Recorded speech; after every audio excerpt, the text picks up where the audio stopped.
Today on Deborah.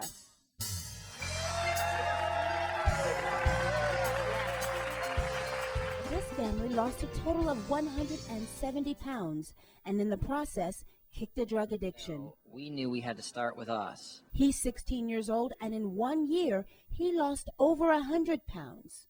How'd they do it? God's the answer. What does God have to do with weight loss? God is everything and in everything, and I think that's what we forget. Coming up now on Deborah. Hello, good to see you. Hi, thank you for coming. Welcome. It's a great show today. Is your love for food and overeating coming between you and your relationship with God? Well, today we're going to tell you about a heavenly weight loss program helping thousands of people open their hearts and start shedding the pounds. If you have an addiction of any kind to food, sex, pornography, or anything at all, the struggle can be over forever. We're rising above anything that threatens to hold us down with author Gwen Shamblin.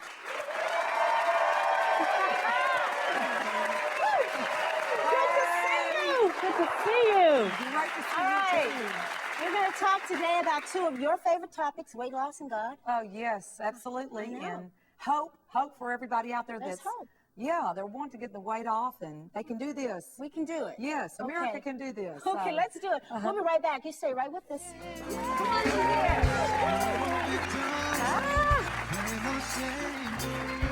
Getting ready to live again. Sharing our story sets us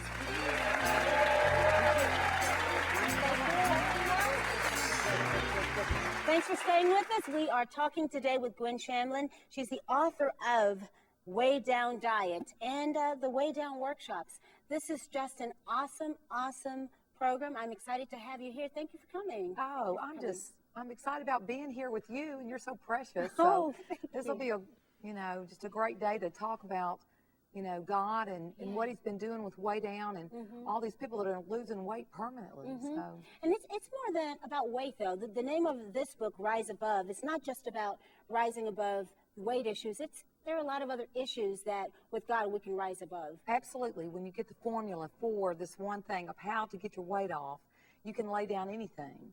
So, people that are out there that are struggling with drugs or cigarettes or pornography, weight, it doesn't sound like it could be related, but in a sense, America calls it addictions, but we can talk about that today, and there's going to be some people that are going to be set free and losing weight by the end of the show. So maybe let's get me on one of those accelerated programs, losing weight by the end of the show. That would be good. Now, how is that? What does God have to do with weight loss? Well, all right, the nutshell, what does God have to do? God is everything and in everything, and I think that's what we forget, is that he's the creator of this body, and he knows how much we should eat. If you look at the animals in the wild, all of them they have an internal control of hunger and fullness, and so the robins don't go out at night and eat too many worms and then take a feather and stuff it down their throat and throw up the worms and go, overate. It's about going to God and finding the box, the boundaries that he has made. The animals can sense it, but in America, we can't sense it because our hands have gotten so greedy and our eyes are bigger than our stomachs. So it's a matter of reversing that. Instead of making the food behave, Deborah, which is what I am a registered dietitian, but I'll tell you my degree was about making the food behave, pulling out the fat, throwing in artificial fat, pulling out the sugar, throwing in artificial sugar, pulling out the calories, and then now the food is righteous, and we don't have to do anything. But Way Down, in a nutshell, is about you changing. We've got to change. We're the ones that have got to do it. And so it's putting the responsibility back on the person and saying, okay, you're chewing too much, America. Let's just face it, it's not genetic, it's not your mother's fault, it's not congenital, it's not heredity, it's not your metabolism, you're chewing and swallowing too much. So in Way Down, we just keep telling them, no, there's a boundary, hunger and fullness, God draws those lines, and you better take care of your temple, you're renting this thing out, and it's God's, it's not yours, so stay inside the boundaries. So I found mine, lost my weight, 20 years ago, and have been teaching people to find it ever since. Okay, so now, how do you start? You have someone who comes to you. That's right. They're obese and Right. they want to lose weight. It's the opposite of what the world is telling you. They're going to give you a pill. They're going to say take it off with suction-assisted lipectomies, or, you know, can I tell you what they're saying right now, Deborah? Okay, I've been doing this a long time. When I first started, it was like, okay, yeah, you know, they're dieting, but after trying that 15 times and exercising it all 15 times, what Americans are doing right now, they're desperate. And the last of the scientists have been saying, you know, this is an epidemic, because America now is 61 to 67% of the population is now overweight. I don't know if you knew that. 61, think about this, this is over half is overweight. When, you know, I was a child, it was not that large. So in the last 5 years, the number of people that have grown overweight has accelerated. So, but all the scientists are saying we've tried dieting and it's not working. And so, you know, they're saying we feel like this is an epidemic, like out of our control, and we don't know if we're going to be able to turn this epidemic around. And I'm out there raising my hand going, listen to me, you know, listen to me. Well, God's the answer. And to answer your question, okay, if they come to me, I'll say, you know, I've got to get around this information that there is hope, you can do this, and you've got to eat less food. Now, you go back and watch the behavior of a thin eater. What do they do? How do they eat? How do they approach the food? But is it about being thin? Should everybody be thin? Is this something that everybody should be trying? Well, okay, I call them a thin eater. If you go back and look at America, you look at all the other populations back before 2000, and is it about, you know, okay, let's ask this, you know, does every animal group have a genetic weight programmed in there, and that's what they become? A robin's a robin. You don't see obese robins falling out of a tree, or, well, you know, that, you know, can't, you know, fly off the ground anymore. You better believe that it is about God, what God has programmed for your body. And if you look at little children and you don't force the food down with the bottle and say, come on, darling, finish this bottle and turn off the hunger mechanism, look at little children. They all have a body type that's similar. So it isn't that we're worshiping thin. It's that we're worshiping God. And God has planned for you a body type. And so you let go of control and say, some people say, well, I want to be heavy. Or some people say, you know, I want to control. I want to be anorexic and under. And we're saying, no, don't go under. Don't go over. What is the amount of food that God has allotted for you? And don't go beyond that. Don't be greedy is the key to permanent weight loss. Okay, so now get me in touch with God. How do you do that? How do you get me in touch with God? This is the interesting part about Way Down. And, you know, I'll try to sum this up pretty quickly too. But this was fascinating to me. Here I'm a registered dietitian, and I'm teaching people how to eat when they're hungry and stop when they're full. But when they feel this urge to eat, but their body's not calling for it, head hunger, greed, whatever you want to call it, I'm telling them that's not physiological hunger. That's, you know, a hunger for God, and you've got to go to God. So I teach them how to, you know, go to the Bible, and when you feel the urge to eat, but you're not growling up here, let the Bible fall open and find Him and what He's saying, His commands, fill up on Him and His will. Jesus said, my food was to do the will of the Father and to finish His work. And so that's our food now. So you transfer this relationship with the refrigerator over to a relationship with doing His will and making what God loves your highest joy.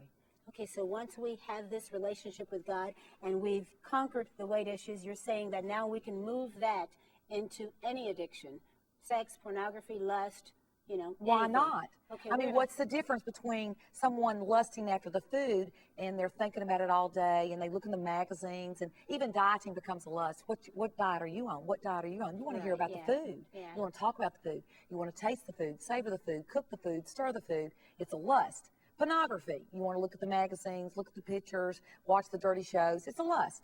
So it's all about desires that are outside the box.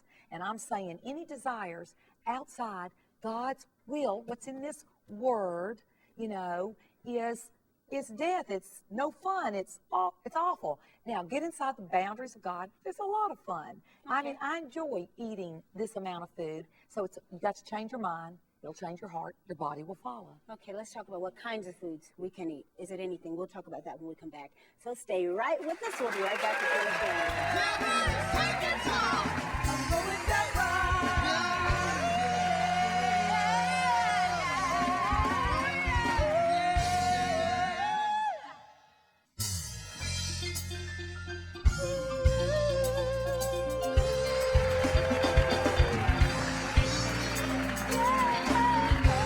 Okay.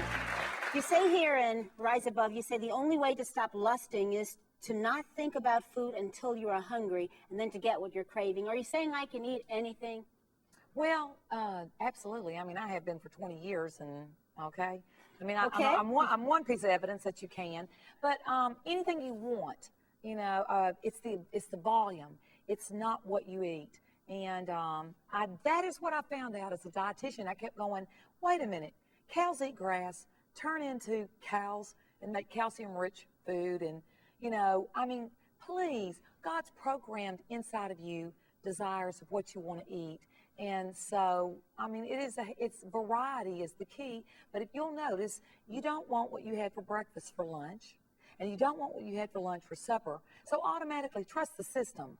I mean, you will not keep eating the same thing over and over. You'll get sick of it. So trust the system that it'll cue you to a variety. Trust the system that the acid will be produced in the stomach if you wait long enough. The blood sugar levels drop to 80. And when they drop to 80, they say between 80 and 120. It's sugar floating around in your blood. Food turns into sugar. It floats around in your blood. When it drops to 80, it sends a message, you know, it's picked up by the hypothalamus. This hypothalamus then measures the blood. It sends a message to the stomach via nerves and hormones and says produce hydrochloric acid. When it does that, you'll feel a burning and a gnawing. That says, you know, green light, you can eat.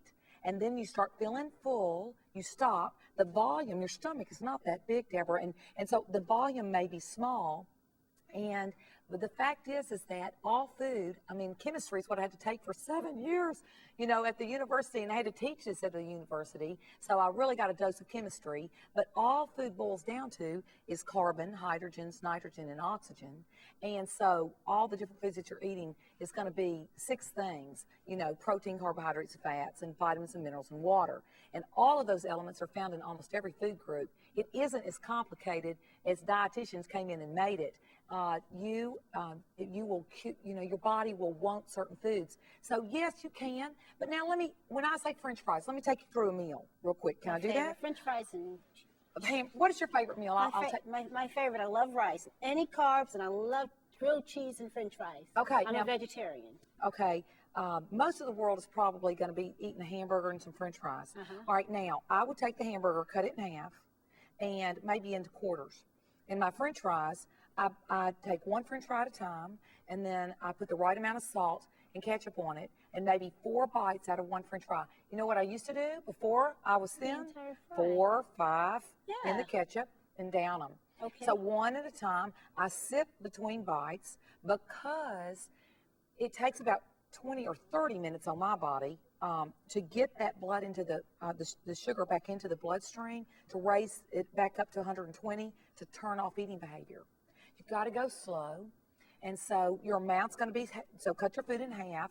And then watch this. When you get hungry, you go, Father, I bring God into everything, but I go, God, you know, help me make choices. What restaurants? We're always rating everything. And, you know, so if it's a hamburger and French fries, or it may be, I love Mexican food.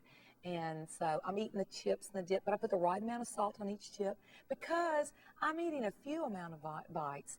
I'm not going to eat a large volume.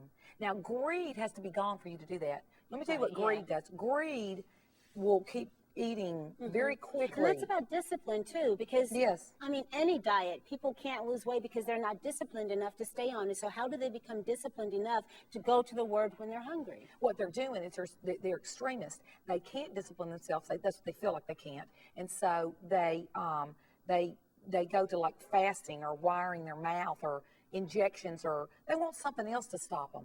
But I'm saying, if you will be still in your heart and you go back in there and you just say, God, help me. He's the great physician. He made this body. He knows the number of hairs on my head and yours. I mean, some of my hair just fell out a while ago. He had to recount it. Okay, now, so, bottom line, okay, if he loves you that much, he can help us get this weight off. So people have turned to all the world to lose weight, but have they turned to God, Deborah? Have they turned to their Creator and said, God, help me with staying inside your boundaries? Do they love him enough to stay inside their boundaries?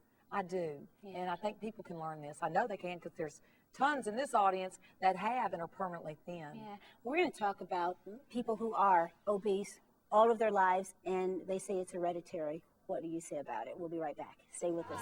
We're learning to love life, even through trials, tribulations, and strife. We can experience triumph, triumph. No more victims, blame or shame. Getting ready to live again. Okay, we're talking today with Gwen Shamblin about weight loss, about getting your relationship right with God, and rising above anything that threatens to hold you down. Because it's not just weight, but it's all of the other addictions, the things from smoking. All of those things really make us not able to live our most and our best life. Oh, absolutely. I mean, the people that I know that have gone through this and been in under this message, it's really just mere Christianity and just the Word of God. But basically, they were miserable outside the boundaries. It's just like little children that are not being disciplined at home, and they finally come back in under the authority of their parents, and they're happier, they feel more secure, and these people are so happy. Now, how do you get there? That's the thing, is how do you, because you think you're going to be miserable without that food. What's life without the pornography? It fills my life up. What's life without the alcohol? That's what you live for every day. And so food has become their fun, their comfort, their celebrations, and people are eating through it because they're depressed. And so, but they don't realize that the overweight is causing the depression. And it's all wrapped up in there together. But yes, there are boundaries. I mean, there's always been boundaries, and you know it. I mean, when the clothes stop fitting, it's not fun. You lose the weight, it's fun. What does that tell you? God programmed it in for you. He's rewarding you, and so just slow down and listen. Okay. And you asked me earlier about genetics. And just is it genetic? The answer is no. Don't But go there. it's in families down. It's hereditary. Well, that's because it says in the Bible you pass what you're greedy for down to your children. Okay. See, like if you go on a vacation and food is what you love, and the kids pick up on that you get excited about food, then they get excited about food, and they start dreaming about the food because they want to please you. Children want to please you. But can you reverse it and everybody lose weight? We've got families in here that have, and kids in here that are happier from getting inside this box with all of God's law. We have a lot of people here, and Yes. you can tell us about the program, and you've experienced it yourself. That's why you teach it now. But there are some people here who have lost a lot of weight. How much weight for you? 105 pounds. 105 pounds. How old are you? I'm 16 years old. And how long did it take you to lose that weight? Just about a year. And how did you lose that weight? Just going to God for everything instead of the food for the feeling, and He just totally blessed it, and the pounds just shut off just like that. Now, make me understand. Going to God, what did you do, really? If I ever felt the need to reach for food and I wasn't hungry, I'd go read my Bible, or I'd just get on my face and pray to God that He would just take that feeling away, and within a matter of 10-15 minutes, it's just gone. And I've passed my test for the day, and I've pleased God too. So, I mean, He fills up, the feeling that you wanted for the food. So. Did you have to replace food with something? Do you do replacement? It's like what he's saying is that you're going for, it's a feeling you're looking for. If you're going through the pornography, it's a feeling. If it's alcohol, it's a feeling. If it's chocolate cake, it's a feeling.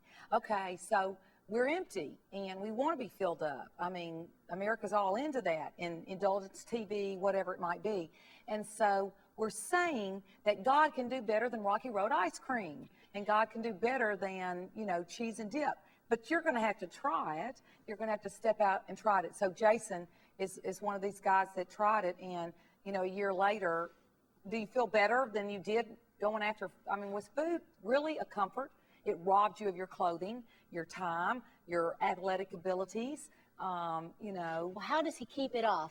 Because that's the main thing. You can do anything because for a moment you're so focused and you're so just in it. And then you just get tired of not having what you want. You get tired and you just give up. You're getting onto the very core of the issue. And that's where the difficulty comes in. I've been teaching this now for a long time.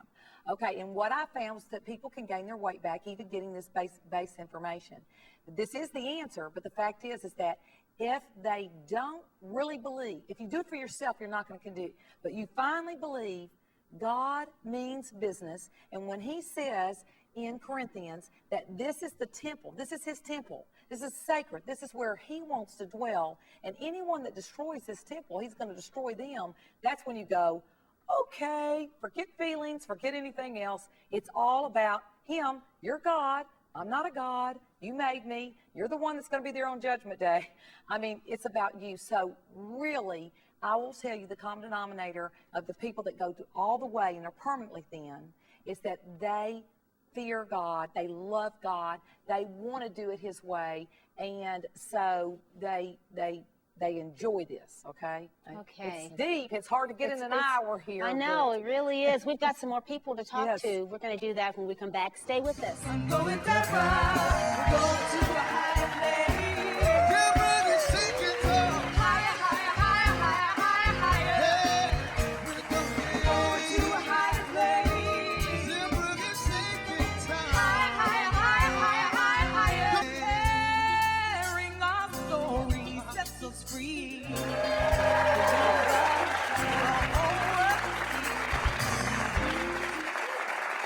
So we are talking today about addictions and rising above those things that hold us down. You know, you talked about food. Is it that we're replacing God with food? Yes. I mean, you got it. Food has become an idol in this country. I will say that religion, we've kind of put it to the side.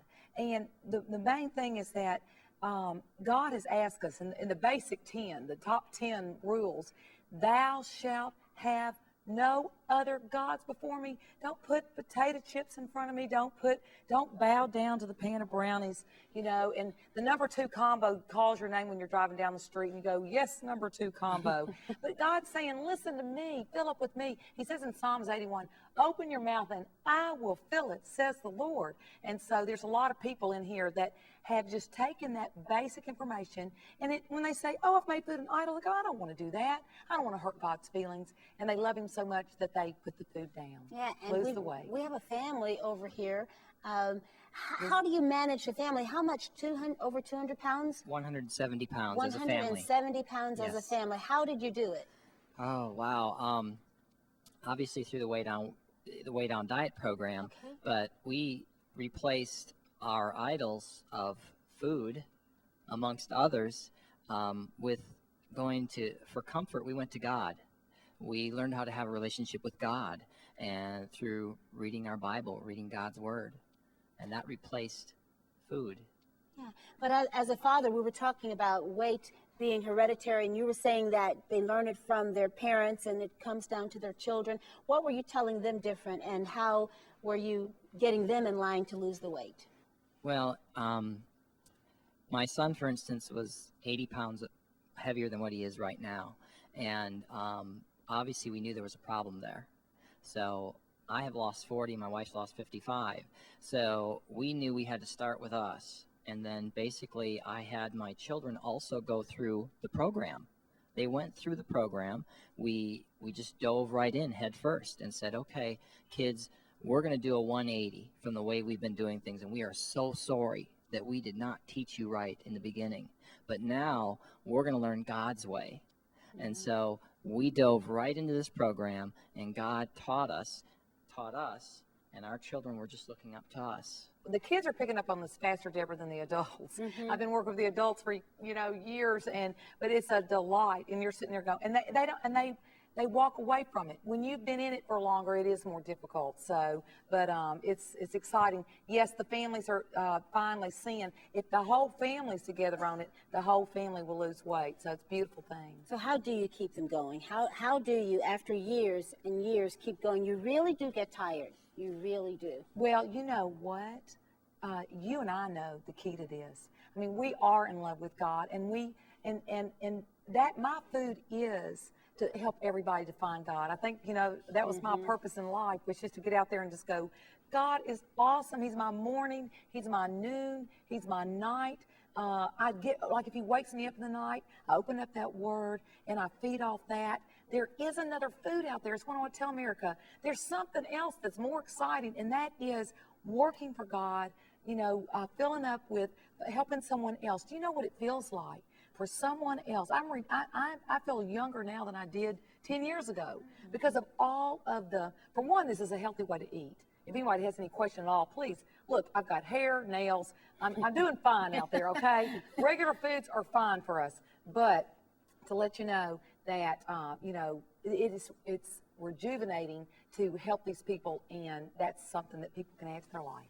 Some of the things are not just external, they're internal, with obedience, with, you know, with depression. Yes. Let's talk about those when we come back. We'll do that in just one moment. We'll be right back. Stay with us. Going down, going to a higher place. Deborah. Higher, higher, higher, higher, higher, higher. Deborah is taking time. Going to a higher place. Deborah is taking time. Higher, higher, higher, higher. No more victims, blame or shame. Getting ready to live again. Okay, we're talking now about things that are not just external, that you can't see. You can see the weight, but the things that are inside, depression, you know, discipline, disobedience. How do you handle and address those issues? Well, I mean, you know, of course, I used to use the word for everything, but, you know, Cain and Abel, the story, way on back. It's in the 4th chapter of Genesis at the front of the Bible. And he says, okay, Cain, you know, he messed up before God. And he says, why are you so angry? Why are you so downcast? Don't you know if you do what is right, you'll be accepted? But if you do what is wrong, sin's crouching at your door, and it wants to have you, but you must master it. And so you go back in there and you realize that people are depressed and angry in this country, and increasingly so drugging themselves. And I even call religion sometimes, I mean, my son is the one that came up with this, was that they're using Jesus as a drug. I mean, you know, they're really not, but they're not going to the Jesus that I know that said, not my will, but yours be done. There is a way to get out of depression, and that is you get out of self. And so there's two things that I believe America's messed up on. They're bowing down to food is one of their main things. Sex is the next one, okay? They're bowing down to themselves. Self has become a god. In Ezekiel 28, it says, you know, you're not a god, you're a man, though you think you're a god. And I'm sitting there saying, look, get out of self.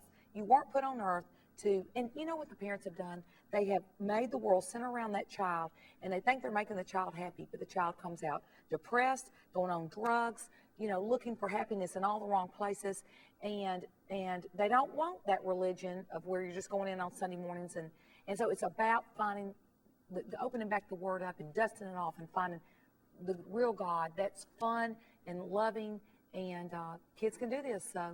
Yeah, and you have someone else here, Laura. Yes. For her, I think it was drug abuse or drug use. Yes, So some how drug do- use early on. Yeah. Yeah. So what has getting back to God done for you, and how has it helped you?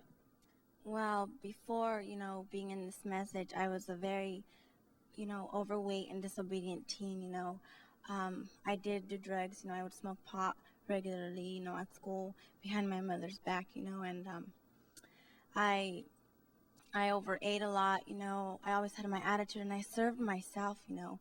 I made me the God instead of God being the God, you know.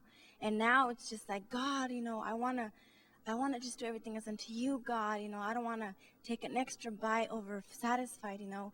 I want to make sure that I'm just walking with God moment by moment, because it's a moment by moment walk. And if I just go to him for everything, I know that he'll come back and bless me, you know, for my obedience to him. And if I stay within the boundaries, you know, what else can I ask for? God is an awesome God. you know, because I don't deserve anything. I don't deserve to be here right now. And he has just allowed me to, you know, be here and join you guys and to serve him wholeheartedly. And I love him for that. Yeah. Let's talk about that box. What is that? What is that box? Yeah, I don't want people to be confused on that. It's the laws of God, and they're very clear, you know, in the Bible what he wants. And he says that greed is idolatry, and that's in Ephesians 5:5. And he said you must obey your parents. That's from Old to New Testament. You've got to make sure that you're not bound. First of all, he's passionate. He's a jealous God, he says in Exodus 34. And so you've got this, you know, Jesus is this bridegroom, and he's coming back to get his bride. This is a beautiful picture of a marriage and uniting with him. But if you're talking about, there's two things to me with Christianity. You know, you're talking about picking up a cross, so there's some suffering with this, learning to die to yourself. And in the end, though, you're happy. And so from death comes life, learning this concept. And like Laura was saying, the jewels that happen, the jewels that you get when you obey God are worth it all. It's so much more fun than waking up with a hangover or getting on the scales and going, oh, and then getting depressed and you try to button your pants. It is fun getting up every day. I've got, you know, the same clothes I've had now for 20 some odd years just about. And it's more fun to be inside the boundaries, the box. This is fun. This is not fun. It's simple. Okay, we'll be right back. Stay with us.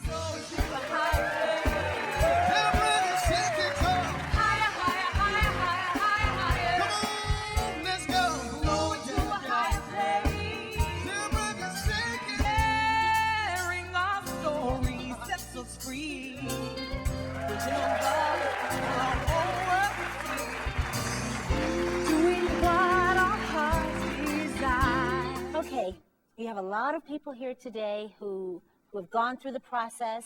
They've lost the weight. They've put down all of the addictions.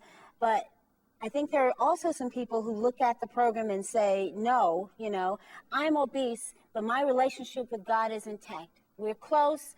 It's closer than ever, and that's it. So you can't say that there's a divide if there is a problem with obesity, or is that what you're saying? My experience over the years is that I think people were convicted because it wasn't me saying it. It was they were looking at the Word, and they know that when you're swallowing too much food, and they now got diabetes, and they now have joint problems, and they can't get around, and that they are destroying His temple, and that they can feel some of God's wrath. I mean, and they then take in their stomach and connect it to the smaller intestines, and they have constant irritable bowel syndrome. They know something's wrong. Their fingernails are falling out, and their hair's falling out from some of these things they're trying. I think they know that they are messing with God's temple and that God's not excited about this. And so how do I know? I mean, how do they know? I don't think people argue with this, Deborah, because for the most part, because when they get in there and they start losing weight, this joy, this resurgence, they are more excited about God, and they realize that they felt estrangement. In fact, most people entering tell me it was the exact opposite. They were angry at God because they thought God had made them overweight. They get into the program and they go, oh, so it wasn't God that did this. He didn't program me to be obese, you know. He's the one, you know, He's given me the way out. So they fall in love with Him even more. If they were in love with Him, you know, when they were overweight, they're going to be even more in love because they feel better, they're more energetic, they feel, you know, like they can now bend over and pick up their napkin when it falls from the plate. They are enjoying regular foods, and they are all going back to praising God. They're so excited. What about people who really just don't even believe in God? How can you get them to lose the weight? Is it all about God? I have found people that find God through it. If they don't believe in their God, there's a lot of pain out there. And so they start thinking there can't be a good God out there. Maybe a God, but not a good one. And so this program brings more blessings. It's not the program. I mean, in the beginning, like in Deuteronomy 28, it says, if you do this, you will be blessed. If you don't do this, you'll be cursed. Curses and blessings. You know, choose life or death, day or night.